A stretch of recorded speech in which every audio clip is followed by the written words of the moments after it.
Students students good morning. ఈరోజు మనం intermediate second year fourth యూనిట్లోకి వచ్చాము. ఫోర్త్ యూనిట్లో అంటే ఎలక్ట్రిక్ చార్జెస్ అండ్ ఫీల్డ్స్ అనమాట. దీన్నే ఇంకేం చెప్పుకోవచ్చు అంటే ఎలక్ట్రోస్టాటిక్స్ అని చెప్పుకోవచ్చు, లేదా స్టాటిక్ ఎలక్ట్రిసిటీ అని చెప్పుకోవచ్చు దీన్ని చాప్టర్ని. ఓకేనా. ఇందులోను ఈ ఎలక్ట్రిక్ చార్జెస్ కూలుమ్స్లో దీంట్లో మనకి ఛార్జ్ అంటే ఏంటిది ఇంట్రడక్షన్ అనమాట. ఛార్జ్ అంటే ఏంటిది, అలాగే ఇందులో ఎన్ని రకాలు ఉన్నాయి, ఇవన్నీ కూడా మనం ఎర్లియర్ క్లాస్లో నేర్చుకున్నాం. అంటే మనకి ఏంటంటే ఛార్జ్ అనేటటువంటిది ఒక ఆవేశం అనమాట. అది పాజిటివ్ ఉంటుంది, నెగిటివ్ ఉంటుంది, లేకపోతే న్యూట్రల్ ఉంటుంది. సాధారణంగా పాజిటివ్ని ఇందులో చూపించారు చూసారా, ఇక్కడ ఒక ప్లస్ సింబల్తో గుర్తిస్తారు. అలాగే నెగిటివ్ ఛార్జ్ని ఇట్లా చూపిస్తాం. ఓకేనా. ఇది ఎక్కడ ఉంటుంది, ఇవి ఛార్జ్ అనేటటువంటిది ఎలక్ట్రాన్స్ అనమాట. ఎలక్ట్రాన్స్లో ఉండేటటువంటిది ఇది. ఎలక్ట్రాన్ యొక్క ఛార్జ్ని సాధారణంగా నెగిటివ్ అని చెప్తాము. ఓకే. ప్రోటాన్ యొక్క ఛార్జ్ని పాజిటివ్ అని చెప్తాం. ఇప్పుడు ఈ కూలుమ్స్ లాలో ఏదైనా ఒక పాజిటివ్ ఛార్జ్ కానీ లేదా నెగిటివ్ ఛార్జ్ కానీ ఉంది అని అంటే వాటి మధ్య మనకు తెలుసు కదా, అట్రాక్షన్ ఫోర్సు. ఒక పాజిటివ్ ఛార్జ్కి నెగిటివ్ ఛార్జ్కి మధ్య ఉండేది అట్రాక్షన్ ఫోర్సు. అలాగే పాజిటివ్ ఛార్జ్కి మధ్య ఉండేటటువంటిది రిపల్సివ్ ఫోర్సు. ఓకేనా. సో అంటే unlike poles attracts, like poles repels. అంటే ఒక నెగిటివ్ కలిపితే కలవదు, అది రెండు కూడా రిపల్ అవుతూ ఉంటాయి. ఓకేనా. పాజిటివ్ నెగిటివ్ లేదా నెగిటివ్ పాజిటివ్ రెండు కలిపితే అవి అట్రాక్ట్ అవుతూ ఉంటాయి అనమాట. ఓకేనా. అంటే ఒకదానికి ఒకటి దగ్గరగా పెట్టామనుకోండి, పాజిటివ్ దగ్గరికి వెళ్తే రెండు కలవవు, రెండు కూడా రిపెల్ అవుతూ ఉంటాయి. అలాగే ఒక పాజిటివ్ని నెగిటివ్ని దగ్గరగా పెట్టామనుకోండి, ఏమవుతుంది, అది ఆ రెండు కూడా కలుపుతాయి, రెండు అట్రాక్ట్ అవుతూ ఉంటాయి అనమాట. ఈ రెండింటికి మధ్య అట్రాక్షన్ ఫోర్స్ అనేది ఉంటుంది, ఇది పాజిటివ్కి నెగిటివ్కి మధ్య ఇప్పుడు కూడా. ఓకేనా. సో ఇట్లా ఒక పాజిటివ్ నెగిటివ్ ఈ విధంగా ఉంటే ఏమవుతాయి అంటే అట్రాక్షన్ ఫోర్స్ అవుతూ ఉంటాయి అనమాట. పాజిటివ్ నెగిటివ్లు ఎప్పుడు కూడా అట్రాక్ట్ అవుతూ ఉంటాయి. ఓకేనా.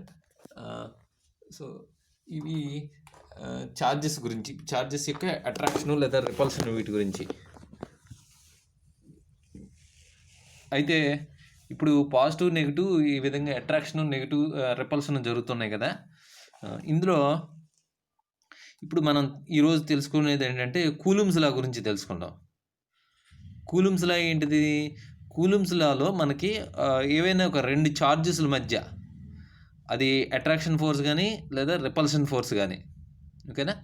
కూలుమ్స్లలో ఏముంటుంది, రెండు ఛార్జీల మధ్య ఉండేటటువంటి అట్రాక్షన్ లేదా రిపల్షన్ ఫోర్సుల మధ్య ఉండేటటువంటి సంబంధాన్ని తెలియజేస్తుంది కూలుమ్స్ అనేటటువంటిది. ఓకేనా. సో ఇక్కడ మనం చెప్పుకునేది ఏంటిది, ఇందులో ఎఫ్ అనేటటువంటిది ఉంటుంది. ఎఫ్ అనేది ఏంటిది, ఇది ఫోర్స్ అనమాట. ఓకేనా. మనకి కూలుమ్స్ లాలో చెప్పేటటువంటి స్టేట్మెంట్ నేను తర్వాత చెప్తాను. ఫస్ట్ దానిలో టర్మ్స్ చెప్పి దాని నుంచి మిగతా చెప్తాను. ఓకేనా. ఫస్ట్ ఎఫ్ అనేటటువంటిది ఏంటంటే ఫోర్సు. అలాగే క్యూ అనేటటువంటిది మొదటి ఛార్జ్, క్యూట్ అనేది రెండో ఛార్జ్, ఆర్ అనేటటువంటిది ఆ రెండు ఛార్జీల మధ్య ఉన్నటువంటి డిస్టెన్స్ అనమాట. ఓకేనా. సో స్టేట్మెంట్ ఏంటంటే Coulomb's law statement, the force of attraction or repulsion between the any 2 point charges, ఇట్లా any 2 point charges is directly proportional the multiplication of the 2 charges and inversely proportional to the square of the distance between this 2 charges is called Coulomb's అనమాట. సో అంటే ఇక్కడ మనం చెప్పేది ఏంటిది, ఇప్పుడు ఇక్కడ రెండు పాజిటివ్ ఛార్జెస్ ఉన్నాయి, ఇక్కడ రెండు పాజిటివ్ ఛార్జెస్. అంటే ఈ రెండు పాజిటివ్ ఛార్జెస్ మధ్య ఉండేటటువంటి అట్రాక్షన్ ఫోర్స్ కాదు, రిపల్షన్ ఫోర్స్. అలాగే ఒక పాజిటివ్ ఛార్జ్, ఇక్కడ ఒక నెగిటివ్ ఛార్జ్ ఉంది. ఈ రెండు ఛార్జెస్ మధ్య ఉండేటటువంటి ఫోర్స్ ఏంటిది, అట్రాక్షన్ ఫోర్స్. ఈ అట్రాక్షన్ ఫోర్సు లేదా రిపల్షన్ ఫోర్స్ అనేటటువంటిది ఎఫ్ అనేటటువంటిది దేనికి ప్రపోర్షనల్గా ఉంటుంది, ఆ రెండు ఛార్జీల యొక్క లబ్ధానికి. అంటే ఈ రెండు ఛార్జీలు లేదా ఈ రెండు ఛార్జీలు. ఓకేనా.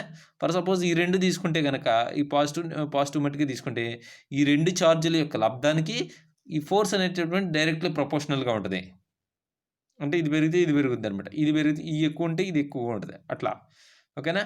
అలాగే F is inversely proportional to the square of the distance between the 2.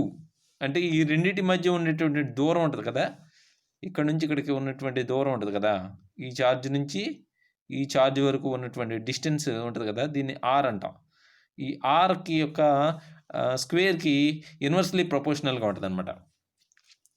So ఈ విధంగా ఈ స్టేట్మెంట్ నుంచి మన కూలమ్స్ లా స్టేట్మెంట్ ఏంటంటే the force of attraction or repulsion between the two charges is directly proportional to the multiplication of the two charges and inversely proportional to the square of the distance between them. అంటే రెండు చార్జెస్ల మధ్య ఉన్నటువంటి ఫోర్స్ని మనం తెలుసుకోవాలనుకుంటే అది attraction force అయినా పర్వాలేదు లేదా రిపల్షన్ ఫోర్స్ అయినా పర్వాలేదు. ఈ అట్రాక్షన్ లేదా రిపల్షన్ ఫోర్స్ ఎంత ఉంటుంది అంటే ఈ రెండు ఛార్జీల మధ్య ఉండేటువంటి ఫోర్సు, అది రిపల్షన్ అయితే రిపల్షన్ ఫోర్స్ ఎంత, అట్రాక్షన్ అయితే అట్రాక్షన్ ఫోర్స్ ఎంత ఉంటుంది అనేటటువంటిది ఈ Q1 Q2 R² అనే వాటి మీద ఉంటుంది అనమాట. ఇప్పుడు ఇక్కడ మనకి పాయింట్ ఛార్జ్ ఇక్కడ ఉన్నటువంటిది Q1 అనుకోండి, సో ఇక్కడ ఉన్నటువంటిది Q2 అనుకోండి. సో ఇది పాయింట్ ఛార్జ్ 1, ఇది పాయింట్ ఛార్జ్ 2. ఓకేనా. సో ఈ రెండు ఛార్జెస్ మధ్య ఉన్నటువంటి డిస్టెన్స్ మనకి డిస్టెన్స్ ఏముంటుంది, R అనేటటువంటి డిస్టెన్స్ ఉంటుంది అనమాట. So R is the distance between the 2 point charges. ఓకేనా. Now here we have negative charge. Here we have negative charge. Here we have positive charge.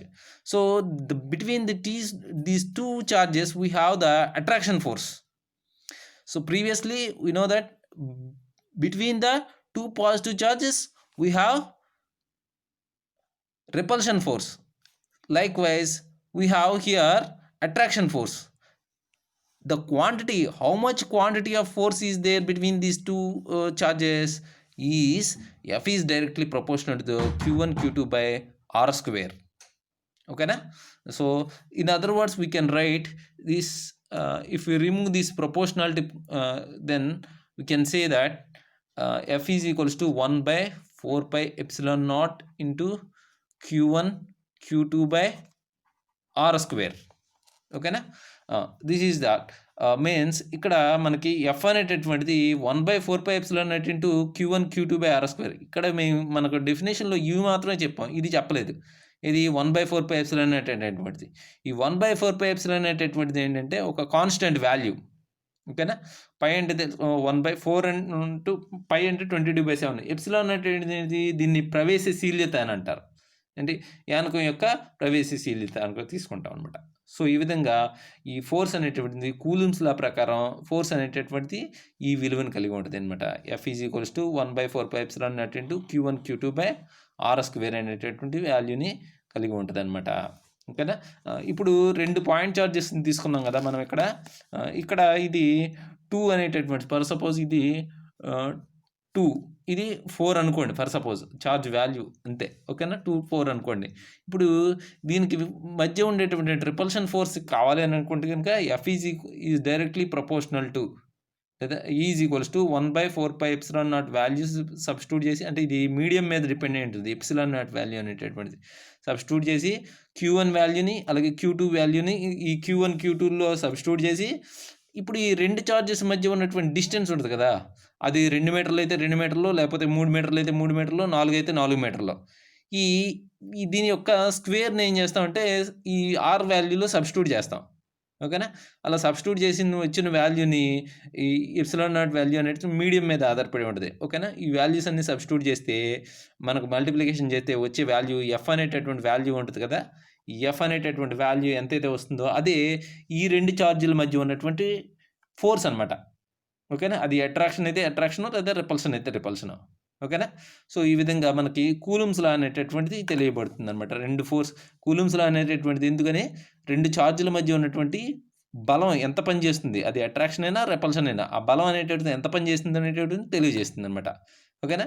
అలాగే ఒకవేళ మనకి లెక్కలోను ఎఫ్ ఇచ్చేమనుకో, ఎఫ్ కనుక డైరెక్ట్గా ప్రాబ్లం లెక్కలో ఎఫ్ ఇచ్చేస్తే కనుక Q1 లేకపోతే Q2 ఇవ్వకుండా Q1 మిగతా టర్మ్స్ ఇస్తే ఆ మొదటి ఛార్జీకి వాల్యూ కావాలంటే మొదటి ఛార్జ్ కనుక్కోవచ్చు, లేదా సెకండ్ ఛార్జ్ ఇవ్వకుండా ఫస్ట్ ఛార్జ్ ఇచ్చి సెకండ్ ఛార్జ్ ఇవ్వకపోతే సెకండ్ ఛార్జ్ వాల్యూని కనుక్కోవచ్చు. లేదంటే రెండు ఛార్జీల మధ్య డిస్టెన్స్ అడిగారు అనుకోండి, అప్పుడు Q1 Q2 వాల్యూలు ఫోర్సుల వాల్యూలు తెస్తే ఈ డిస్టెన్స్ అనేటటువంటి దాన్ని మనం చెప్పచ్చు అనమాట.